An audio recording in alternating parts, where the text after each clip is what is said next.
નમસ્તે વિદ્યાર્થી મિત્રો, યોગી એજ્યુકેશન ગુજરાત યુટ્યુબ ચેનલમાં સ્વાગત છે. સ્ટુડન્ટ્સ, આજે આપણે જોઈશું ગુજરાત માધ્યમિક અને ઉચ્ચતર માધ્યમિક શિક્ષણ બોર્ડ ગાંધીનગર દ્વારા જે પ્રશ્ન બેંક જાહેર થઈ છે ગુજરાતી વિષયની, એ ગુજરાતી વિષયની પ્રશ્ન બેંકનું સોલ્યુશન. પ્રકરણો હતા 15, 16 અને 17. વ્યાકરણ વિભાગમાં સમાસ, લેખન, ગદ્યાર્થ ગ્રહણ અને નિબંધ લેખન. તો સ્ટુડન્ટ્સ, અહીં તમે સંપૂર્ણ જે પ્રશ્ન બેંક છે એ પણ જોઈ શકો છો. આ પ્રશ્ન બેંક પ્રમાણે તમારા જે વર્ગ શિક્ષક હશે તે તમારી પરીક્ષા લેશે. તો ખાસ વિદ્યાર્થી મિત્રો, આ સંપૂર્ણ પીડીએફ મેળવવા માટે નીચે જે ડિસ્ક્રિપ્શનમાં ટેલિગ્રામ ચેનલ જે છે એ ટેલિગ્રામમાં જોઈન થઈ જવું. તો હવે જોઈશું આપણે આ પ્રશ્ન બેંકનું સોલ્યુશન. તો સૌપ્રથમ જે વિદ્યાર્થી મિત્રો જોડકા જોડો જે આપણે મોડેલ પેપરમાં પણ બનાવ્યા હતા એમાંથી જ પૂછવામાં પણ આવ્યા છે. તો જોઈએ પ્રશ્ન જે વિભાગ અ જે છે પ્રશ્ન 1, નીચેના જોડકા યોગ્ય રીતે જોડીને ફરીથી લખો. ગોદ માતની ક્યાં? સાચો આન્સર છે ચંદ્રકાંત શેઠ. મારા સ્વપ્નમાં આવ્યા હરી, જવાબ છે સાચો રમેશ પારેખ. કુદરતી, સાચો આન્સર છે લાભ શંકર ઠાકર. નેક્સ્ટ જોઈએ કૃતિ અને સાહિત્ય પ્રકાર. કુદરતી તો સાચો આન્સર છે એકાંકી. મારા સ્વપ્નમાં આવ્યા હરી ઉર્મી ગીત. ગોદ માતની ક્યાં? ગીત કાવ્ય છે. વિદ્યાર્થી મિત્રો, અહીં જે પ્રશ્ન બેંક જે જાહેર થઈ છે અને એમનું સોલ્યુશનમાં કોઈ પણ ક્વેશ્ચન રોંગ હશે તો ફટાફટ વિદ્યાર્થી મિત્રો કોમેન્ટ કરીને જણાવું. નેક્સ્ટ જોઈએ હવે કૃતિ છે મારા સ્વપ્નમાં આવ્યા હરી. અહીં વિષય જે છે ગોપીઓનો મનોભાવ. કુદરતી તો સાચો આન્સર છે સહજ રીતે થતા કામનો મહિમા. ગોદ માતની ક્યાં? તો જવાબ છે માની મમતા. નેક્સ્ટ જોઈએ હવે નીચે આપેલ વિકલ્પોમાંથી યોગ્ય વિકલ્પ પસંદ કરી ખાલી જગ્યા પૂરો. વિદ્યાર્થી મિત્રો, ટૂંક સમયમાં ધોરણ 9 માટે જે સ્કોલરશિપ પરીક્ષા છે ટીએસટી ની, તો આ પરીક્ષામાં પણ વિદ્યાર્થી મિત્રો ગુજરાતી વિષયમાંથી તમને અહીં જે જોડકા જોડો આપવામાં આવ્યા છે એ જોડકા જોડોમાંથી પૂછાઈ શકે. તો ખાસ વિદ્યાર્થી મિત્રો, દરેક પ્રશ્ન બેંક જે જાહેર થઈ છે એ પ્રશ્ન બેંકમાં જોડકા જોડો ખાલી જગ્યા જે આપવામાં આવી છે એ પ્રમાણે જ જે તમારી ટીએસટી ની પરીક્ષામાં એમસીક્યુ સ્વરૂપે પૂછાશે. તો ખાસ વિદ્યાર્થી મિત્રો, સંપૂર્ણ પ્રશ્ન બેંકોને ધ્યાનથી જે એમસીક્યુ જે ખાલી જગ્યા છે જોડકા જોડો છે એ ધ્યાનથી સાંભળવા અને તમારી નોટબુકમાં પણ લખવું. જોઈએ આગળ બ વિભાગ, નીચે આપેલ વિકલ્પોમાંથી યોગ્ય વિકલ્પ પસંદ કરી ખાલી જગ્યા પૂરો. સુર, તાલ અને સંગીત મળશે ખાલી જગ્યા માનો ક્યાં? તો અહીં ટંકો માનો ક્યાં એ સાચો આન્સર છે.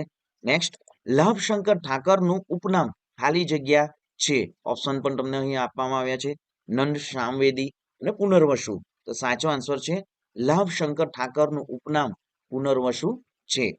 બાબુ કાશીફઈની ખાલી જગ્યાનો છે. તો અહીં ફટાફટ વિદ્યાર્થી મિત્રો આ આન્સરનો કોમેન્ટ કરીને જણાવો સાચો આન્સર શું છે. નેક્સ્ટ જોઈએ મારા સ્વપ્નમાં આવ્યા હરી. પુરુષોત્તમ ડાક્ટરે બાબુને તપાસી ગંગાજળ લાવવા કહ્યું. ગોપીએ ખાલી જગ્યા બનાવવા આંધણ મૂક્યું હતું. તો જવાબ છે ગોપીએ કંસાર બનાવવા આંધણ મૂક્યું હતું. લાભશંકર ઠાકરનો વ્યવસાય વૈદ્ય હતો. હરી બોલ્યા અરે બાવરી. નેક્સ્ટ જોઈએ જમી લીધા પછી ઇન્દ્ર રાજાએ ખાલી જગ્યા પાન ખાધું. તો જવાબ છે જમી લીધા પછી ઇન્દ્ર રાજાએ મીઠું પાન ખાધું. દેવદૂતો બાબુને ખાલી જગ્યામાં લઈ ગયા.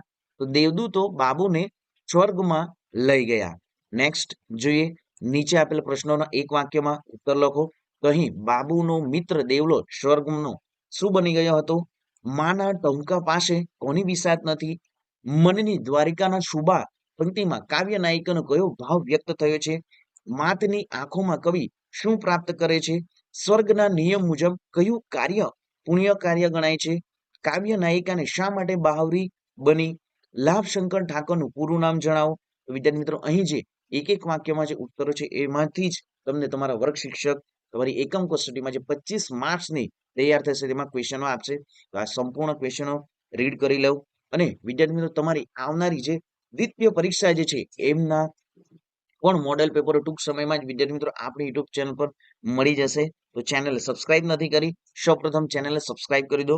જોઈએ આગળ તો નીચેના પ્રશ્નોના 2-3 વાક્યમાં ઉત્તર લખો. તો અહીં પણ વિદ્યાર્થી મિત્રો ઘણા બધા ક્વેશ્ચનો લેવામાં આવ્યા છે જે 2 માર્ક્સમાં પૂછાઈ શકે.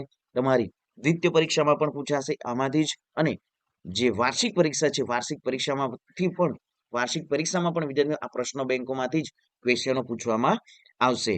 નેક્સ્ટ જોઈએ, નીચે આપેલા પ્રશ્નનો સવિસ્તર ઉત્તર લખો.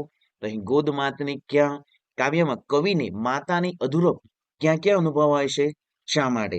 તો વિદ્યાર્થી મિત્રો આ પ્રશ્નોના આન્સરો પણ આપણા મોડેલ પેપરોમાં પણ આપવામાં આવ્યા છે, ત્યાંથી પણ તમે વિદ્યાર્થી મિત્રો આન્સરો રીડ કરી શકો. નેક્સ્ટ જોઈએ વિભાગ સી, નીચે આપેલ સમાસના પ્રશ્નોમાંથી કોઈ પણ એક જે પૂછવાનું રહેશે. તો જોઈએ, નીચેના પ્રશ્નના સમાસનો પ્રકાર જણાવો. અહીં હળદર, મોરપીંછ, જાર ઝાંખરા, મધ મીઠું, ત્રિદેવ. નીચેના સમાસ ઓળખાવો. તો પંકજ, મનગમતું, મા બાપ, સપ્તર્ષિ, નરસિંહ. દ્વિગુ સમાસનું ઉદાહરણ કયું નથી? અહીં ઓપ્શન આપવાનું છે સપ્તાહ, તિરંગા, દંપતી, ખટમશ, ખટરસ. નીચેનામાંથી સમાસની કઈ જોડ અયોગ્ય છે? તો અહીં પૂર્વજ, ઉપપદ સમાસ છે. શું છે વિદ્યાર્થી મિત્રો ફટાફટ કોમેન્ટ કરીને પણ જણાવો. નેક્સ્ટ જોઈએ હવે, નીચે આપેલ ગદ્યખંડ વાંચી નીચે આપેલ પ્રશ્નનો ઉત્તર લખો. તો અહીં ગદ્યખંડ આપવામાં આવ્યો છે કે અભ્યાસ મહત્વ આપણા દેશમાં બહુ લાંબા કાળથી જણાવેલું છે. તો આ પ્રમાણે ક્વેશ્ચન આન્સર તમને પૂછવામાં આવશે. નેક્સ્ટ અહીં ઘણા બધા વિદ્યાર્થી મિત્રો જે ગદ્યાંશ પણ આપવામાં આવ્યા છે એ જ તમારી આવનારી પરીક્ષામાં પણ પૂછવામાં આવશે. જોઈએ, નીચે આપેલ મુદ્દાઓ પર આધારિત 6 શબ્દોમાં નિબંધ લખો. મેં જોયેલું સ્વપ્ન, મારો પ્રિય તહેવાર, આદર્શ વિદ્યાર્થી, પ્રજાસત્તાક દિન અને શિયાળાની સવાર. તો આ જે નિબંધો છે આ નિબંધોમાંથી તમારા વર્ગ શિક્ષક તમને એકમ કસોટીમાં પણ નિબંધ પૂછશે અને આવનારી દ્વિતીય પરીક્ષા અને વાર્ષિક પરીક્ષા માટે પણ આ નિબંધો મોસ્ટ આઈએમપી છે. વિદ્યાર્થી મિત્રો આ સંપૂર્ણ જે પ્રશ્ન બેંક છે આપણી ટેલિગ્રામ ચેનલમાં તમને સંપૂર્ણ ફ્રીમાં મળી જશે. તો ચેનલને હજી પણ સબસ્ક્રાઇબ નથી કરી, ચેનલને સબસ્ક્રાઇબ કરી દો, વિડીયોને લાઈક કરી દો. મળીશું નેક્સ્ટ વિડીયોમાં. જય હિન્દ વિદ્યાર્થી મિત્રો, વંદે માતરમ.